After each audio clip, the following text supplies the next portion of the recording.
ආයුබෝවන් සියලු දෙනාටම සොඳුරු දවසක් වේවා කියලා ප්‍රාර්ථනා කරන ගමන් අදත් සජීවීව සුපුරුදු පරිදි ඔබ සමග එකතු වෙන්නට අදහස් කළේ තවත් වැදගත් කාරණාවක් ඉස්මතු කිරීමේ චේතනාවත් ඇතිව RR ප්‍රොඩක්ෂන් එමත් නැත්නම් රොන් බ්ලොග්ස් YouTube නාලිකාව හරහා ලෝකේ පවතින දේවල් ලංකාවේ පවතින දේවල් සහ එක් එක් වෘත්තික වේදීන් සමග බොහෝ සාකච්ඡාමය වැඩසටහන් ඔබට නිරන්තරයෙන්ම රැගෙන එන්නට අපි සූදානම්ින් සිටිනවා. ඉතින් අදත් ටිකක් වෙනස් විදිහේ මාතෘකාවක් එක්ක ඔබට සම්බන්ධ වෙන්නට අදහස් කළා. ඒ තමයි මේ දවස්වල වැඩි දෙනාගේ කතා බහට ලක් වෙන විදේශගත ශ්‍රමිකයන්ට මොකක්ද වෙන්නේ? ඔවුන් වෙනුවෙන් රජය මැදිහත් වෙලා මොනවද කරන්න කියන කාරණාව පිළිබඳව කතා බහ කරන්නට. ඉතින් අදත් අපි ගෞරවයෙන් ආරාධනා කළේ මේ සම්බන්ධයෙන් කතා කරන්න විදේශගත ශ්‍රමිකයන්ගේ දුක දන්න විදේශගත ශ්‍රමිකයන් සමග අවුරුදු 35කට වඩා අධික කාලයක් ඔවුන් සමග වාසය කරන ඔවුන් වෙනුවෙන් නිරන්තරයෙන්ම මැදිහත් වෙන පෙනී සිටින අපූර්ව චරිතයකට.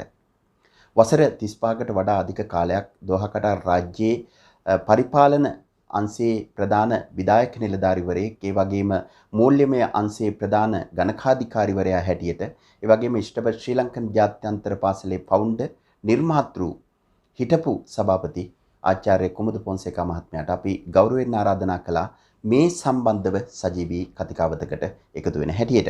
අපි බොහොමත්ම ආදරෙන් ආයුබෝවන් කියලා ඔබතුමාව පිළිගන්නවා අපේ මේ වැඩසටහන සඳහා. ආයුබෝවන්. අද වැඩසටහනට මෙහෙම ප්‍රවේශයක් අරගන්නට අදහස් කළා.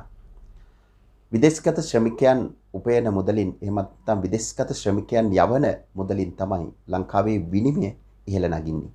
ඒක ලංකාවේ සංවර්ධනයට ඍජු දායකත්වයක් ලබා දෙන බව නොරහසක්. එහෙව් විදේශගත ශ්‍රමිකයන් වෙනුවෙන් ලංකාවේ කිසිදු රජයක් මැදිහත් වීමක් සිදු කරනවද? එහෙමත් නැත්නම් ඔවුන් වෙනුවෙන් ඉදිරිපත් වීමක් කරනවද කියලා ඔබතුමාට හැඟෙනවද?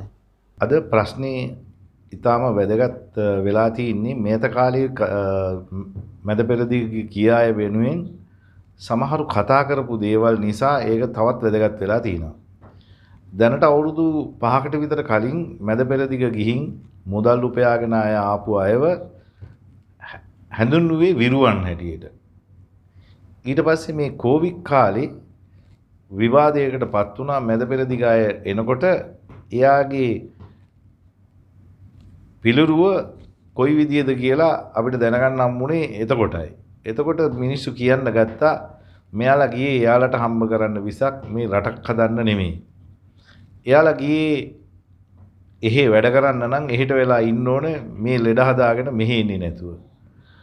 එයාලා ගියේ ඒ රටවල් හදන්න විසක් අපේ රටවල් හදන්න කියලා නෙමෙයි.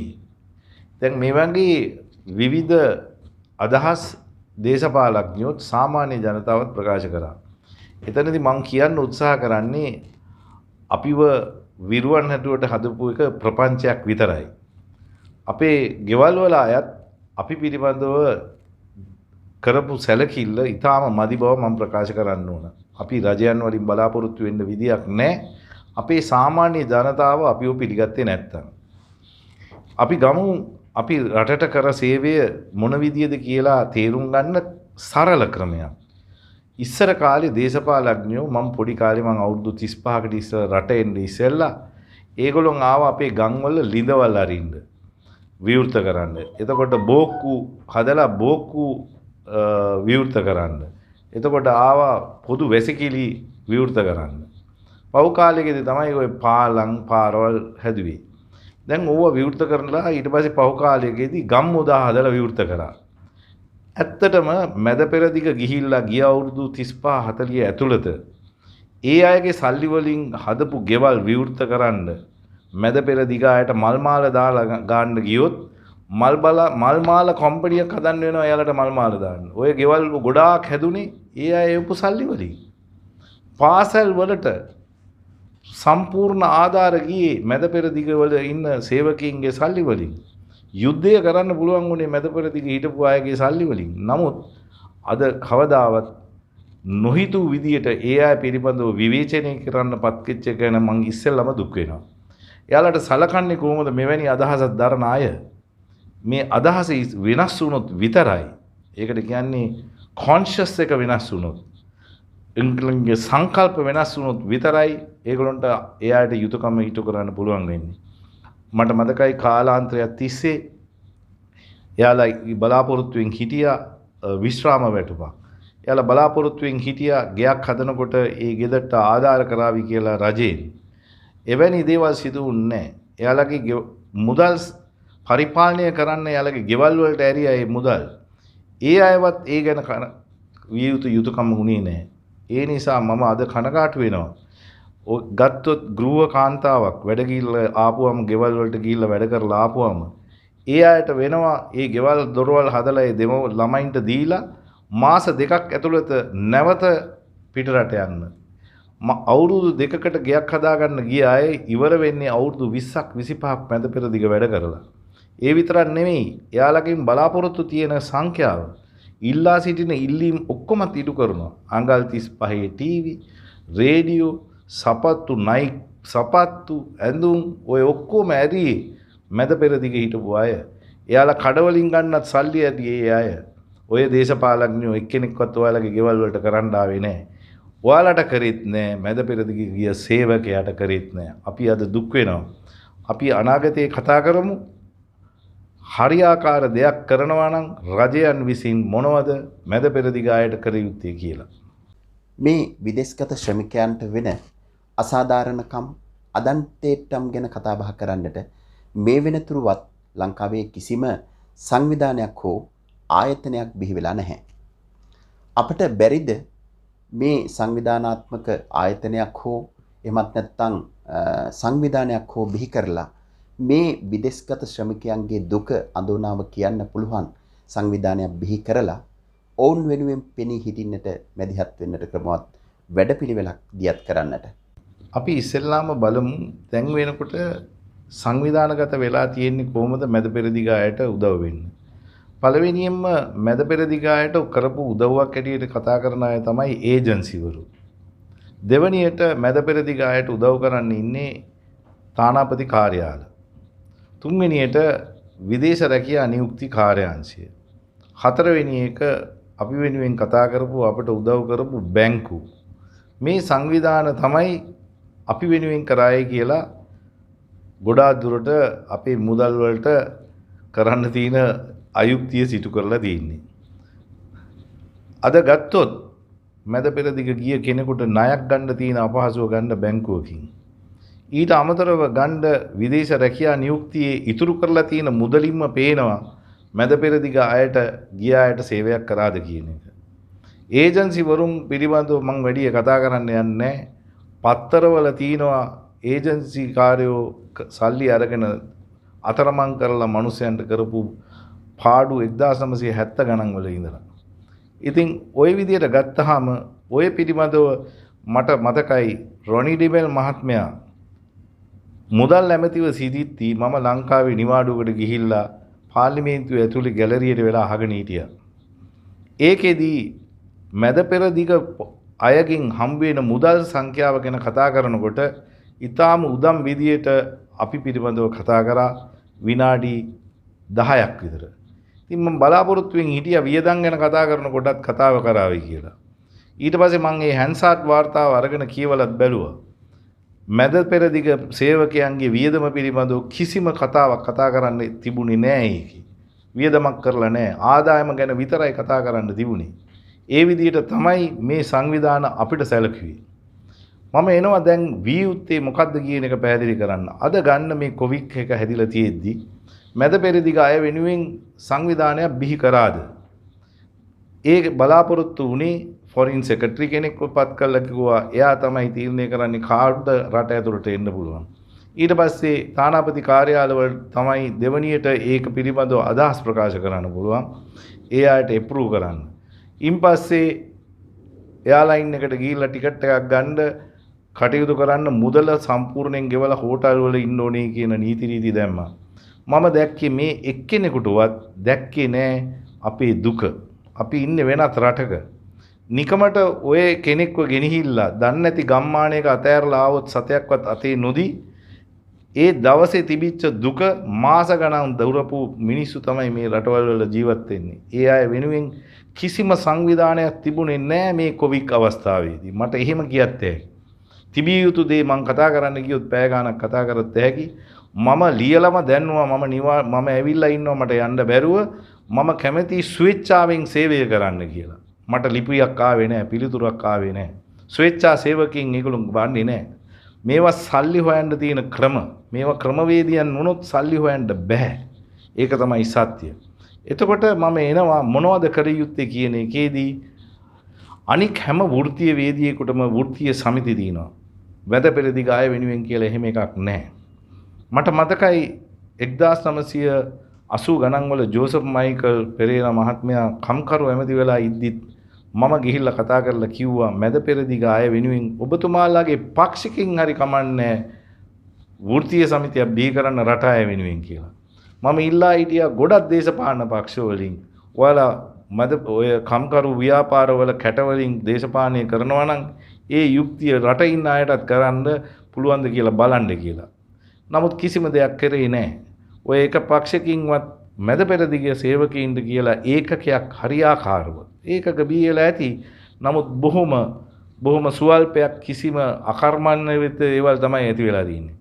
ඊට පස්සේ මම අද පැහැදිලි කරන්නේ අත්තානි අත්තනෝ නාතෝ කියලා තියෙනවා. ඒ නිසා අපිම එකතු වෙලා අනාගතයේදී නීතිඥයන් කීප දෙනෙක් එකතු කරගෙන ආයතනයක් පිහිටවලා අපි මාස්පතා හෝ අවුරුදුපතා මුදලක් දීලා ව්‍යාපාරයක් බිහි කරගන්න වෙනවා. මැද පෙරදිග යන අයගේ අවශ්‍යතාවය ඉටු කරන්න. හේතුව අදටත් වැඩිය යුද්ධය ඉවර වෙච්ච වෙලාව අපිට කිව්වා දැන් නම් ලංකාවට එන්න පුළුවන් කියලා. අපිට යන්න පුළුවන් කමක් ලැබුණේ නැහැ. ගිය ප්‍රමාණය ඊටත් වඩා වැඩි වුණා. මේ කොවිඩ් එකෙන් පස්සේ මම කියනවා තවත් වැඩි වෙනවා රට යන ප්‍රමාණය. එම නිසා මේක හොඳ අවස්ථාවක්. මා කියන අදහස ඉදිරිපත් වෙන්න. උගතුන් කියලා කොටසක් රට ගිහිල්ලා ඉන්නවා. ඒ අය දේශපාලඥයන්ට කත් අදිනවා ඇර එයාලට සල්ලි ලැබුණෙන් පස්සේ ඒකට කියන්නේ අර ස්ලම් ඩොග් මිලියනර්ලා වගේ රට ගිහිල්ලා සල්ලි හම්බෙච්ච අය ජීවත් වෙන්නේ. උන් ඒ අය හිතාගෙන ඉන්නේ ලංකාවේ වැඩිම පොහොසත් කොටස තමයි මේ රට ඇවිල්ලා ඩොලර් ලොකු ආදායමක් ලබන අය කියලා. මම එයාලට කියනවා කරුණාකරලා ඔබේ උගත්කම පොඩ්ඩක් හරි තියනවා නම් ඔබත් එක්ක එකට මැද පෙරදිග වැඩ කරන අය වෙනුවෙන් කතා කරන අවුරුදු උත්සව පවත්වන්න. ඔය පාටි දාන එක නෙමෙයි වැඩි. Taman එක්ක සේවය කරන අය දුක් විඳිනකොට ඒ අය වෙනුවෙන් වැඩක් කරනකොට. දැන් මම පාසලක් හැදුවා. ඒ පාසලත් විනාශ කරගෙන යනවා. ඒව නෙමෙයි කරන්න ඕන. ඌට උදව් වෙන්න ඕන. ව්‍යාපාර හදන්න ඕන. මම කරන දේක් දැකලා කියන්න බෑ. ඔයාට කරන්න පුළුවන් නම් අපිටත් කරන්න පුළුවන් කියලා අරගෙන ඉවල විනාශ කරන්න. ඒව නෙමෙයි. ඔයගොල්ලෝ මේ සමාජ ආයතන බිහි කරපුවාම තව සමාජ ආයතනයක් බිහිවීමේ අවශ්‍ය හැකියාව නැති නිසා තීන සමාජ ආයතන ආරක්ෂා කරන්න ඕනේ. ඒව දියුණු කරන්න ඕනේ. 2007 ඇරපු සමාජ ඒකකයක් තිබුණොත් අපි හිතමු සුබසාධක අරමුදලක් 2017 වෙනකොට ඒකේ ප්‍රගතිය පිළිබඳ වාර්තාවක් දෙන්න පුළුවන් වෙන්න ඕනේ. ලොකු ප්‍රගතියක් තියෙන්න ඕනේ. පාසලක් ගත්තොත් 2017 එම්බසිය බාරගත්තා නම් පාසල එතන ඉඳලා ප්‍රගතියක් පෙන්වන්න පුළුවන් වෙන්න ඕනේ. ඒ වගේ අනාගතයේ සමාජ ඒකකයන් බිහි කරලා ප්‍රගතියක් පෙන්වන්න ඕන කොතෙක් දුරට රට ආපු සේවකයන් වෙනුවෙන් අපි උදව් කරාද. නිකන් ඒකකයක් හදන්න විතරක් නෙමෙයි තියෙන්නේ. ක්‍රමානුකූල ඒකකයක් හදලා ප්‍රගතියක් ඇති කරලා මිනිස්සු මේ රටවල් වල හිර යන ප්‍රමාණය අඩු කරලා එයාලට මුදලට යුක්තියක් ලංකාව තුලත් බිහි කරන්න පුළුවන් නම් අන්න එවැනි ඒකකයක් තමයි මම දකින්නේ ක්‍රමවේදයක් හැටියට. විශේෂයෙන්ම පවතින කොවිඩ් වසංගතමය තත්ත්වය හමුවේ ලෝකයේ සංචාරක කර්මාන්තය එහෙම් පිටින්ම බිඳ වැටිලා. විශේෂයෙන්ම ගුවන් සේවා කොහොමද පිටරටක සේවය කරන පුද්ගලයෙකු ලංකාවට යන්නේ ලයිස්තුගත නොවි කාලයක් රැඳී නොසිට මේ යන ක්‍රමවේදයේ හැර වෙන විකල්ප ක්‍රමවේදයන් ඔබතුමාලා දකින්නේ නැද්ද? මාර්තු මාසේ මේ කොවිඩ් වසංගතය නිසා රට වහනකොට රටේ බලධාරීන්ට තේරෙන්න ඕන රටේ මූලික ආදායමක් උපයන ශ්‍රම ශක්තියක් රටෙන් එළිය වැඩ කරනවා කියලා. එතන 2.5 මිලියන වැඩ කරන සේවකයෝ ඉන්නවා. ඒකෙන් අඩුම ගානේ හොඳ ප්‍රමාණයක් ලංකාවට එන්න බලාපොරොත්තු වෙන අවුරුද්දක් ඇතුළත. එතකොට ඒ සංඛ්‍යා ලේඛන හදපුවාම පේනවා මෙච්චර ප්‍රමාණයක් එන්න තියෙනවා. මම මේ පිළිබඳව ලියලා දැන්නවා මාර්තු මාසෙම. මම නිකන් මට තියාපු අදහසක් ඇරියට මම කිව්වා පේරාදෙණිය විශ්වවිද්‍යාලය අරගෙන කොවිඩ් වසංගතයට නිරෝධානය කරන ස්ථානයක් කළා රටේ ඉඳලා එන අයට එන්න ඉඩ දෙන්න කියලා. අද වෙනකොට විශ්වවිද්‍යාලය හරියටම පාවිච්චි කරේ නැහැ. පාවිච්චි කරන්න බෑ මේ කොවිඩ් වසංගතය නිසා. ඒක පාවිච්චි කරන්න තිබ්බා ඒකට කියන්නේ කම්ප්ලිමන්ට් වැලියු එකකට. රටට අවශ්‍ය කරන තව වැලියු එකක් තමයි මේ ශ්‍රම හමුදාව රටට ගෙන්න ගන්න එක. ඒගොල්ලොන්ගේ පෞල් සංවිධාන වලට ඊට අමතරව ඒගොල්ලොන්ගේ ඉන්වෙස්ට්මන්ට් වලට අද ගත්තාම ඒ මිනිස්යන්ට එන්න බැරුව මුදල් ටික විතරක් එව්වා. ඒ මුදල් ටික එව්ව ප්‍රමාණයෙන්ම අපිට අපේ ආර්ථිකය අන්තිම වාරකයක් ගෙවන්න පුළුවන් වුණා ගිය අවුරුද්දේ අන්තිම කාර්තුවේ.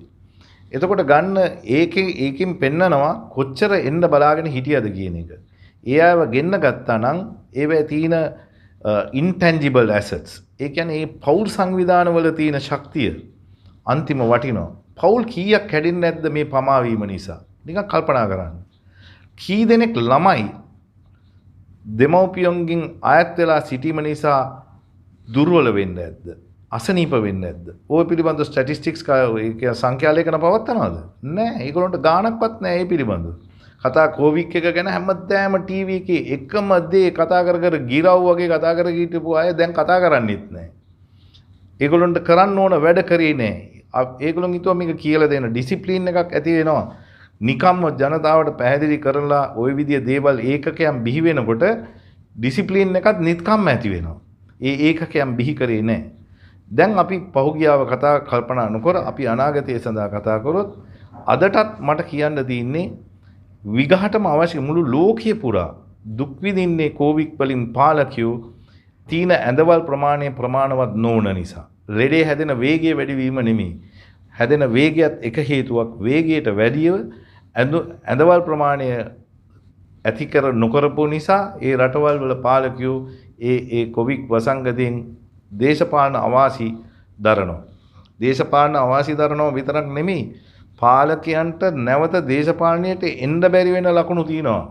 විශේෂයෙන්ම මේ රට විතරක් නෙමෙයි ලෝකේ පුරා රෝගවල 4-5කම රටවල් වල දැන් වෙනකොටත් ඒක සිදු වෙලා ඉවරයි. ඒක අපේ රටෙත් සිදු වෙනවා. ඕක නතර කරන්න බෑ. ඒ නිසා දැනටවත් අපි කල්පනා කරලා කරන්න ඕන ඒට අවශ්‍ය කරන ඇඳවල් ප්‍රමාණය වැඩි කරන්න ඕන. යුද්ධ කාලයේ බලන්න යුද්ධ කාලේ ගල් ගුහාවල් වල මිනිස්සු තියාගෙන උපස්ථාන කරනවා. පන්සල් වල තියාගෙන උපස්ථාන කරනවා. පාසල් හරවනවා උපස්ථාන කරන තැන්වලට. ඊට පස්සේ සමහර කාන්තාවල් නර්සස්ලා කරනවා. ඉක්මනට උගන්වලා නර්සස්ලා කරලා විශේෂ පුහුණුවක් දීලා ඒ කාර්යයන් වලට පාවිච්චි කරනවා. අපට අවශ්‍ය නැහැ හැම එකටම හමුදාව පාවිච්චි කරගන්න. හමුදාවත් පාවිච්චි කරන්න ඕන මොකද විශාල වියදමක් ඔවුන් වෙනුවෙන් දරනවා. නමුත් ඒ වගේම වැදගත් අනිත් අයවත් සම්බන්ධ කරගන්න. ඒ සම්බන්ධ කිරීම හරහා රැකියාවලුත් බිහි වෙනවා. ඒ අය ඒ සංවරය ගමටත් අරන් යනවා. ඒව කෙරුන්නේ ස්ථානගත වුණා පොඩි ඒකකයකට හමුදාව හරහා කරන්නම් කියන එකෙන් මිනිස්සු බලාපොරොත්තු තිබ්බා හමුදාවෙන් හැමදේම සිදුවේයි කියලා. මම ඒ අයට විරුද්ධ නැහැ. ඒ අයත් අපේ සමාජයේම කොටසක්. නමුත් ඒ අය හා සමානව හැම ඒකකයක්ම සම්බන්ධ කරගන්න තිබ්බා. දැන් අර ප්‍රශ්නේ ඍජුව ඇහුවොත් ඒ අයව කොහොමද ගෙන්න ගන්නේ කියලා අපි දන්නවා තානාපති කාර්යාලයට තනියම මේක කරන්න බෑ. තානාපති කාර්යාලයට කොළඹින් එව්වොත් කොච්චර ප්‍රමාණයක්ද ගන්න පුළුවන් කියන එක එතකොට විතරයි ඒගොල්ලන්ට මේක එවන්න පුළුවන්. දෙවැනි එක මෙහි තියෙන රජයත් එක්ක බයිපාර්ශව එග්‍රීමන්ට් එකක් අත්සන් කරගන්න ඕන. මෙවැනි ක්‍රියාමාර්ග ඒ කියන්නේ PCR ටෙස්ට් ආරේ මේ කරලා තිබ්බොත් අපිට අපේ අයව ලංකාවට ගෙන්න ගන්න පුළුවන්. අපිට උදව්වක් හැටියට මෙන්න මේ ක්‍රමවේදය මේ රටෙන් කරලා දෙන්න කියලා අපි ඉල්ලීමක් මේ රටවල් වලට කරන්න ඕන. එතකොට මේ අය කරනවා. මොකද මේ සේවකයෝ මේ රටට නැවත පැමිණීම මේ රටට වැදගත්. අපේ රටට වැදගත් රට ගිය අය තමුන්ගේ පෞල් සංවිධාන වලට නැවත එන එක. ඒ නිසා මේ පිළිබඳව බයිපාර්ශව එග්‍රීමන්ට් එකක් හදන්න ඩිස්ටන්ස් ක්‍රමවලින් සාකච්ඡා කරලා කරන එක ඉතාම වැදගත් වී තිබෙනවා. ඒ පිළිබඳව අදහස් අවශ්‍ය නම් අපි රට ගියා හැටියට අපි හොඳටම දන්නවා මේ රටවල වලින් කරන්න පුළුවන් මොනවද කියලා. අපිත් එක්ක සාකච්ඡා කරොත් ඒ පිළිබඳව කියා දෙන්නත් පුළුවන්. මම ඊළඟට ඔබතුමාට යොමු කරන්නට යන ප්‍රශ්නය දේශපාලනිකත්වය ඉස්මතු කිරීමක්වත් එහෙමත් නැතිනම් පක්ෂග්‍රාහීත්වය ඉස්මතු කිරීමක්වත් නොවේ. විදේශගත ශ්‍රමිකයන් ගැන කතා බහ කරනකොට ඔවුන් වෙනුවෙන් පෙනී හිටපු හරි අපූර්ව චරිතයක් හිටියා. විදේශගත ශ්‍රමිකයන් හැටියට ඔහුව අපට තදින්ම දැනෙනවා. ඒ තමයි සිනමා නළු හිටපු පාර්ලිමේන්තු මන්ත්‍රී රංජන් රාමනායක මහත්මයා. ඔහු කොතරම් දුරට විදේශගත ශ්‍රමිකයන් වෙනුවෙන් මැදිහත් වීම කළාද කිව්වොත් සෞදි අරාබියේදී දඬුවමට ලක් වූ මරණ දඬුවමට ලක් වූ රිෂානා බේරා ගැනීමට පවා ඍජුවම මැදිහත් වෙච්ච අපූර්ව චරිතයක්. මේ වෙලාවේ එතුමාට රංජන් රාමනායක මන්ත්‍රීවරයාට අත් වී ඇති ඉරණම පිළිබඳව විදේශගත ශ්‍රී ලාංකිකයෙකු හැටියට ඔබතුමා දකින්නේ කොහොමද? අපි ගත්තාම අදහස් ප්‍රකාශ කිරීම සහ නැගී සිටීම රටක ඊටාම වැදගත් දෙයක්. ප්‍රජාතන්ත්‍රවාදී රටවල් වල ඒවා ප්‍රොඇක්ටිව් වෙන්න ඕනේ. ඒ කියන්නේ දියුණුව සඳහා සමහර වෙලාවට වැදගත්ම කරන දෙයක් තමයි අදහස් ප්‍රකාශ කරන්න ඕන. විරුද්ධ අදහස් තියෙනවා නම් ඒව පවා. අද විරුද්ධ අදහස් ප්‍රකාශ කරන්න උගතෙක් හෝ හොඳ මිනිසෙක් ඉදිරිපත් වුණොත් මාධ්‍යත් රජයත් ඉඳලා එයාලව විනාශ කරනවා. ඔය රංජන් රාමනායක විතරක් නෙමෙයි. අද මාධ්‍ය නිදහස කියලා කිසිම පාලනයකින් තොරව මේ පාරවල් වල පොඩි කාමරයක් අරගෙන මාධ්‍ය ආයතනයක් ඒකකයක් හැදිట్లా මිලියන් ගාණක් හොයනවා. මම ඊයේ අහගෙන හිටිය කතාවක් එක්කෙනෙක් කියනවා එයා කොහොමද විශ්වවිද්‍යාලයේ යන කාලේ සිරස මාධ්‍යයටත් එකතු වෙලා අවුරුද්දකට මිලියන් එකක් හොයනවා කියලා එයාගේ මැදිහත් වීම. එතකොට ගන්න අද මාධ්‍ය කියන එක මුදල් හොයන විශාලම ඒකකයක් හැටියට එයාලා කතා වෙලාම එනවා. ඇවිල්ලා මොනවද කරන්නේ? කාරණා කීපයක් කරනවා. එකක් තමයි හොඳ වැදගත් චරිත විනාශ කරලා දානවා. ඒතර මම මේ කියන්නේ නැහැ රංජන් රාමනායකගේ චරිතය පිළිබඳව. රංජන් රාමනායක තමයි හොඳටම දන්නේ. නමුත් අපි මේ ප්‍රශ්නේදීම කියනවා අපි වෙනුවෙන් කතා කරා රංජන් රාමනායක. ඒ නිසයි මේ අද අපි ඒ පිළිබඳව කතා කරන්නේ. එතකොට රංජන් රාමනායකට වෙච්ච දේ ගත්තොත් ඒක නීතිමය වශයෙන් ප්‍රශ්නයක් නේ. එතකොට එතනදී තියෙනවා මේ සියලු දෙනා තේරුම් ගන්න ඕන දෙයක්. නීතිය නොදැනීම සාධාරණත්වයට හේතුවක් නොවේ කියලා තියෙනවා. ඒකට කියන්නේ ignorance of law is no excuse. දෙවැනි එක තියෙනවා අපි නීතිය සැහැල්ලුවට පත් කිරීමත් වරදක්. You cannot go against the law and you cannot criticize the law. මොකද හේතුව පාලකයා ජීවත් වෙන්නේ නීතිය ආරක්ෂාවෙන්. එතකොට ඔය හමුදාව විතරක් නෙමෙයි නීතියත් පාලකයාව ආරක්ෂා කරනවා. ඒකට විරුද්ධව යන්න බෑ. ඕකේ ඒක අපි සියලු දෙනා දැනගන්න ඕන. එතකොට මෙතනදී අපි කල්පනා කරන්න ඕනේ ඔහු කරපු වරදේ බැරෑරුම් ප්‍රමාණය මොකක්ද කියන එක. නීතියේ බයිබල් එකේ ගිහිල්ලා බැලුවොත් තැන් 32ක නීතියට විරුද්ධව බයිබලයේ කතා කරලා තියෙනවා. මෙන්න මේ තැන්වලදී නීතිය ආරක්ෂා කරන්නේ මුදල් තියන අයවය කියලා අර මේ ලියලා තියෙනවා. එතකොට බයිබල් එක රටේ තියෙන්නත් අහනවා. එතකොට මම පැහැදිලි කරන්න උත්සාහ කරන්නේ එක දෙයක් අපි තේරුම් ගන්න ඕන. මිනිහෙක් කොච්චර හොඳ දේවල් කරත් එක චූටි වරදකින් ඒ මිනිහව පුළුවන් වරදකාරයෙක් කරන්න අර කරපු ඔක්කොම හොඳ වැඩවලටත් එක්ක. ඒක තමයි නීතිය කියන එක හැදිලා තියෙන විදිය. ඒ නිසා මම පාලකයෙක්කින් ඉල්ලා සිටින්නේ ඇත්ත නීතිය සැහැල්ලුවට පාවිච්චි කරා නම් නීතිය ඉස්සරහට ගේන්න. නමුත් මෙවැනි බැරෑරුම් දඬුවම් දීමට තරම් ඒක සාධාරණ නැහැ. හේතුව අපි දන්නවා අපි වෙනුවෙන් කතා කරපු පුද්ගලෙක් තමයි රංජන් රාමනායක කියන්නේ. මේ වගේ නදු තීන්දුව ලෝකේ පුරා මම ඒව කතා කරන්න යන්නේ මේ පිළිබඳව මාධ්‍ය විශේෂ විවේචන තියෙනවා. මම උත්සාහ කරන්නේ කියන්න හෙට අද එයාටපත් වෙච්ච තත්ත්වේ හෙට මට ඇති වෙයි හින්දා තමයි මම මේ කතා කරන්නේ. අපි ගොඩාක් දුරට අනික් අයට වෙද්දී අපි නිහඬව ජීවත් වෙනවා. ඊට පස්සේ තමාට ආපුවම ඒ අය කියයි අරකෙදි ඔයාලා කතා කරේ නැත්නම් මේකෙදිත් මේක දරා ගන්න. මම පාර්ලිමේන්තුවේ දකින්නවා කියන්න. SP දිසානායක මහත්මයාට මේම වුණා නම් අරයට අරේම වුණා නම් මෙයාට මෙහෙම වෙන්නේ. එහෙම නෙමෙයි. කිසිම සම්බන්ධයක් දක්වන්න බෑ එතනදී. මේ කාරණාව ගන්න ඕනේ රංජන් රාමනායකගේ කියන චරිතය කොතෙක් දුරට ජනතාව නියෝජනය කරාද පාර්ලිමේන්තුවේ එළියේ ඒවා සාධාරණත්වයට අරගෙන සාධාරණ ඉදිරිපත් කරන්න. ඕකට ජූරියක් පත් කරා නම් සමහර වෙලාවට ওই ධර්ම නැතුව යන්න පුළුවන්. මොකද ජූරියකදී සාමාන්‍ය මිනිස්සු ඉන්නවා. ඒ අය මේකට විරුද්ධ වෙයි. නීතියේදී මේක හරියයි. නමුත් ජූරියකදී මේක අසාර්ථක වෙයි. ඉතින් මම මේ නීතිය කතා කරන්න යන්නේ රංජන් රාමනායකට ওই දඬුවම දීලා ඔය වැනි නිහඬ කරනවා නම් මුඛවාඩම් දානවා නම් අනික් අයගෙන් මං ඉල්ලා හිටින්නේ කරුණාකරලා අපි වෙනුවෙන් කතා කරන්න. රංජන් රාමනායක නැති නිසා දැන්. ඒකත් වෙන්නේ නැති එකයි මට තියෙන දුක. මේ විදේශගත වෙන ප්‍රමාණය වැඩි වෙන්නේ සිරගත වෙන ප්‍රමාණය වැඩි වෙන්නේ පවතින ආණ්ඩුවේ කාර්යක්ෂමතාවය මත කියලාද ඔබතුමා දකින්නේ? ඇත්තටම ක්‍රමවේදයක් නැද්ද ලංකාවේ ඇසෙන වසරකට ඇසෙන නඩු ප්‍රමාණය වැඩි කරලා මිනිසුන් සිරගත වෙන ප්‍රමාණය අඩු කරන්න, එහෙමත් නැත්නම් මිනිසුන් විදේශගත වෙන ප්‍රමාණය අඩු කරන්න වගේ දේවල් වලට ක්‍රමවේද පවතින්නේ නැද්ද? දැන් මෙතන ප්‍රශ්න දෙකක් තියෙනවා. එකක් තමයි සිරගත වීම කියන එක.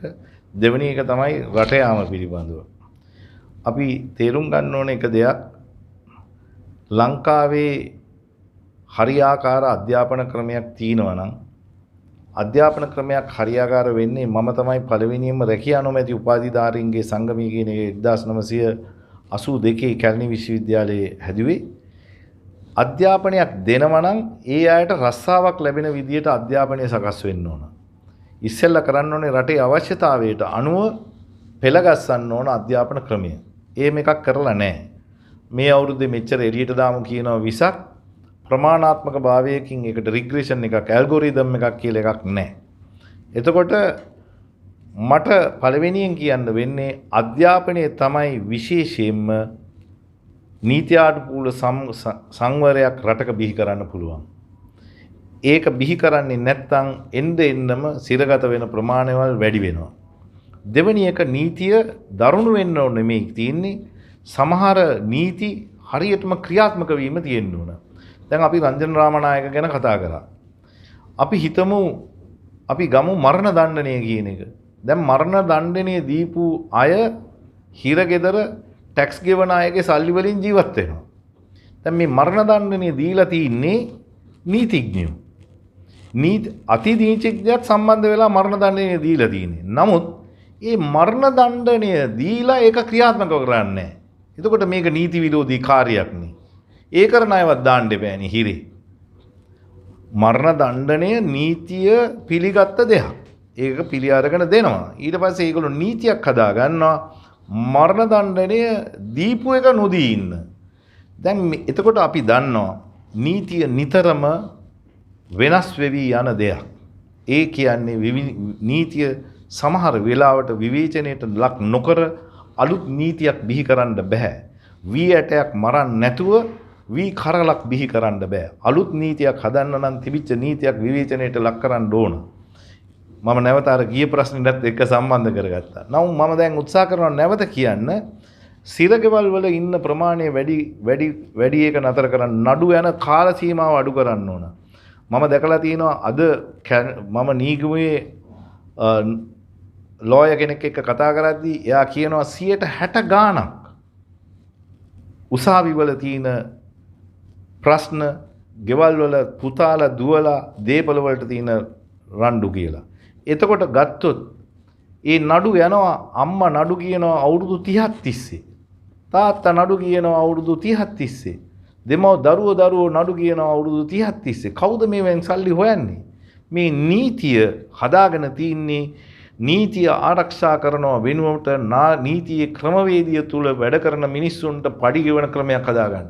මැද පෙරදිග ගිය අයගේ සල්ලි ගත්තේ විදේශ රැකියා නියුක්තිකාරාංශය අය කියනවා අපිව ජීවත් කරවන්න කියලා. අන්න ඒ වගේ දෙයක්. මේක අඩු කරන්න ඕනේ. මේකට හොඳ ක්‍රමවේදයක් තියෙනවා. මම යෝජනා කරනවා නීතිඥයන්ට ගෙවන පඩියට අමතර දීමනාවක් ගෙවන්න තීන්දුව දෙන ප්‍රමාණයට. අද ගිය අවුරුදු 5 ඇතුළත තීන්දුව දීලා තියෙන්නේ මෙච්චර නම් ලබන අවුරුදු 5 ඇතුළත තීන්දුව මෙච්චර වැඩි කරොත් ඒ අයට අධි දීමනාවක් දෙනවා. එතකොට මොකද වෙන්නේ? ඒගොල්ලෝ ඉක්මනට නීති තීන්දුව ගන්නවා. එතකොට එයාලට ගෙවන ප්‍රමාණය වැඩි වෙනවා.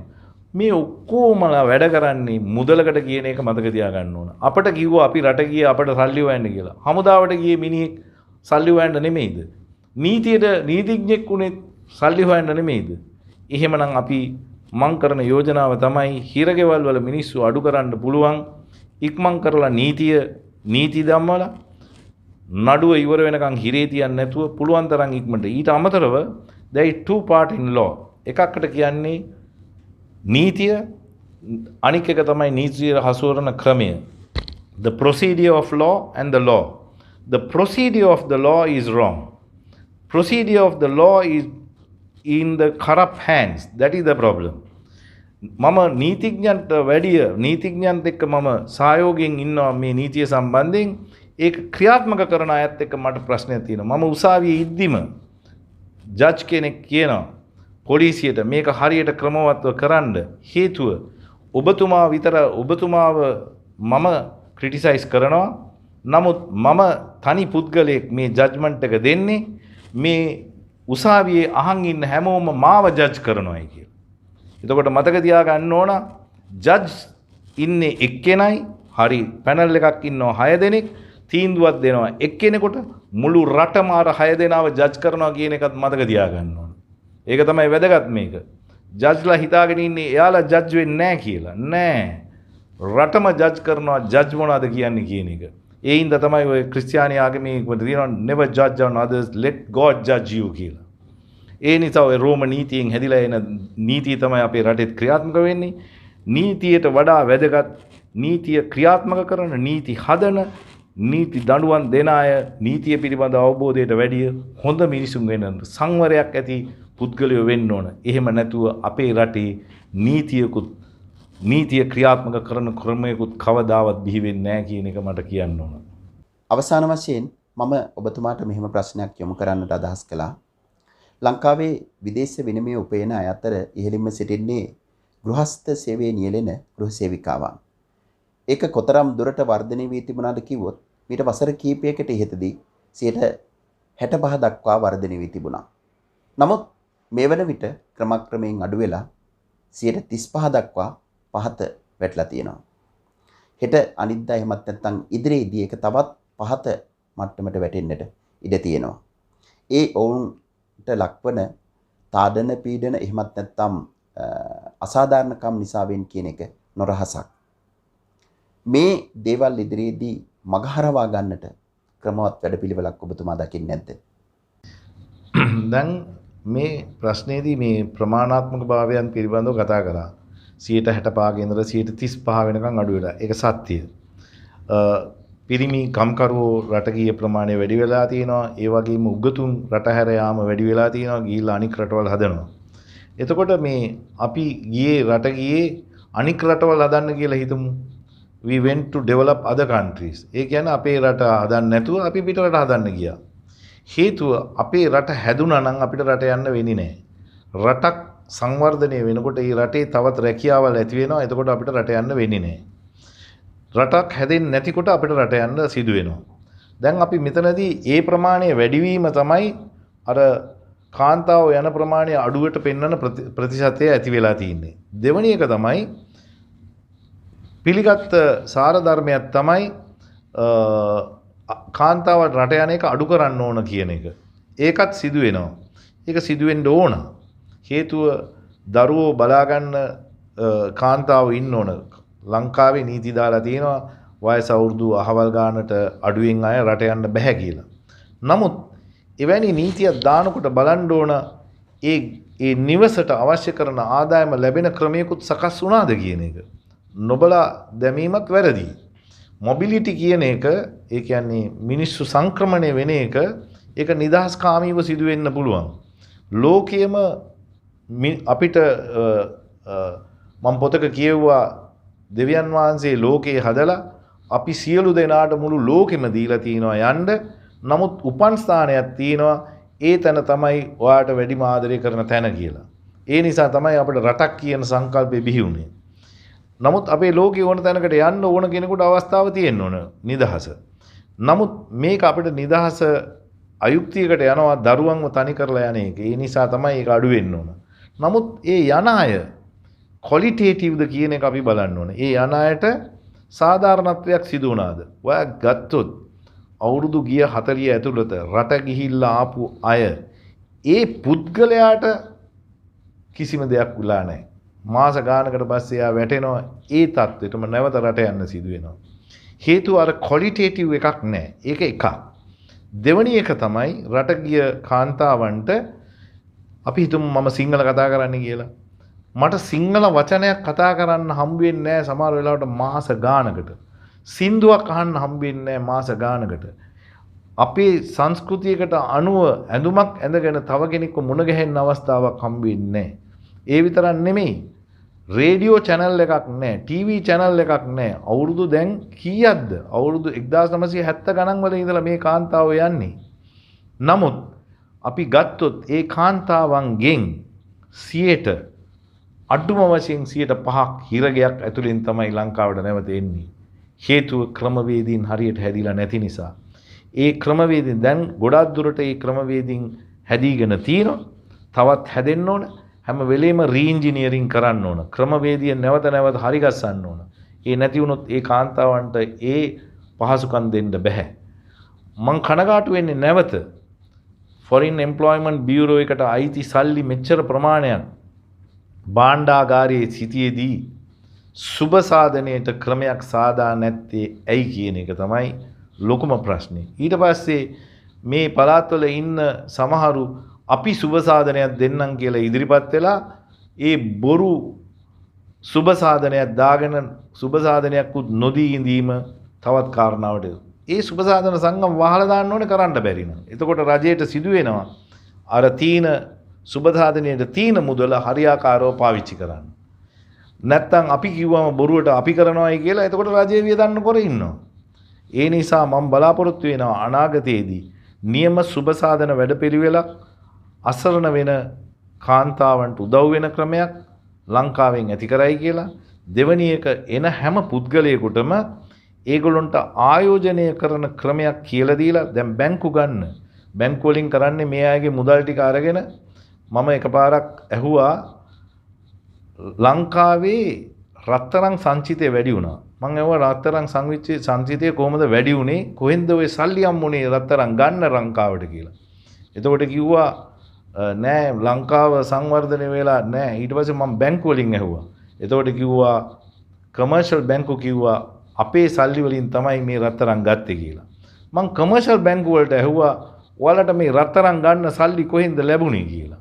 එතකොට ඒ කමර්ෂල් බැංකු කිව්වා විදේශ රැකියා නියුක්තීන්ගේ සල්ලි වලින් තමයි අපේ විදේශ විනිමය උපන්නේ. ඒ විදේශ විනිමයෙන් තමයි අපි රත්තරන් ගත්තේ. ඒ රත්තරන් වලින් තමයි අපේ සංචිතය වැඩි වුණේ කියලා පැහැදිලි කරා. එතකොට ගන්න රත්තරන් සංචිතය වැඩි වුණේ මේ අසරණ අම්මලා නංගිලාගේ සල්ලි වලින්. එතකොට ඒ අයව බලා ගන්න යුතුයකමක් නැද්ද? ලංකාවේ ආර්ථිකය සම්පූර්ණයෙන් අල්ලගෙන හිටියේ, ඉර කරගෙන හිටියේ මේ රට ගිය අම්මලා නංගිලා ටික. අද එයාලා වයසටපත් වුණාම එයාලා පාරවල් වල වැඩිහිටින්ට නිවසවල් තියනවද? නැහැ. රට ගිය අය ලංකාවට ඇවිල්ලා හද්ද දුක් විඳිනවා. සමහර වෙලාවට කූඩුවක දැම්මා කියලා ළමයට බයිනවා. හිතනවාද ළමයා ඒ අම්මට ආදරේ නැහැ. එයාටත් කරගන්න දෙයක් නැහැ. එවැනි ආර්ථිකයන් තියෙන්නේ. මම දකින්නේ කිසිම දරුවෙක් අම්මා කෙනෙකුට අසාධාරණයක් කරන්නේත් නැහැ. අම්මා කෙනෙකුට වැඩිය දරුවන්ට ආදරය කරන්න අපට නම් බෑ. රජේව නම් කිසිසේත්ම බෑ. ස්තුතියි. එමනම් අදට සමගෙන යන්නටයි සූදානම් වන්නේ. අපි බොහොමත්ම ස්තුතිවන්ත විය යුතුයි ඉස්ට්‍රබට් ශ්‍රී ලංකන් ජාත්‍යන්තර පාසලේ නිර්මාතෘ හිටපු සභාපති ආචාර්ය කුමතු පොන්සේකා මැතිතුමනි, ඔබතුමාට අප සමග සම්බන්ධ වෙමින් මෙවැනි වටිනා අදහස් ගොන්නක් සමාජගත කරන්නට එක්කාසු වූවාට මම රුවන් විශේෂයෙන් ස්තුතිවන්ත වෙන්න ඕන මේ ප්‍රශ්න ටික ගොඩනගපු විදිය ගැන. මට ඊතරම්ම සූදානම් වෙන්න පුළුවන් වුණේ නැතත් මේ ප්‍රශ්න අපට අලුත් දෙයක් සූදානම් වෙන්න දෙයක් නෙමෙයි. අපේ ජීවිතයේ කොටසක් නිසා මට පහසු වුණා උත්තර දෙන්න. මට පේනවා ඔබේ ඊටාම දක්ෂතාවයක් තියෙනවා මේ දැවෙන ප්‍රශ්න ප්‍රශ්නයකට දාලා කෙනෙකුට උගත් කෙනෙකුට ඉදිරිපත් කරන්න තියෙන හැකියාව මම හිතනවා මේ ශක්තිය තවත් ඉස්සරහට ලැබිලා මේ අපි වගේ නෙමෙයි තවත් හොඳට දැනුම තියෙන අයව අරගෙන ඒ අයගේ දැනුම එකතු කරගෙන අනාගතයේදී මේ channel එක හරහා වෙන යුතුයකමක් හැටියට මැද පෙරදිග ගිය අයට සංවිධානයක් බිහි වෙලා මැද පෙරදිග අම්මලා නංගිලාට සාධාරණයක් ඉටු වෙලා මැද පෙරදිග ගිය අම්මලා තාත්තලාගේ දරුවන්ටත් ආරක්ෂාවක් තියෙන ක්‍රමයක් ඇති වේවි කියලා මේ channel එකට ස්තුතිවන්ත වෙමින් මම නවතිනවා. එහෙමනම් අදට සමගෙන යන්නටයි සූදානම් වන්නේ. අදත් ඔබට ගෞරවයෙන් ආරාධනා කරනවා එකතු වෙන්න run blogs run subscribe කර අපි සමග මෙවැනි හරවත් වැදගත් වැඩසටහන් නැරඹීම සඳහා හමු වෙමු නැවතත් දවසක මෙවැනි වැඩසටහනකින්. එතෙක් සමුගන්නම්. අයිබෝවන්.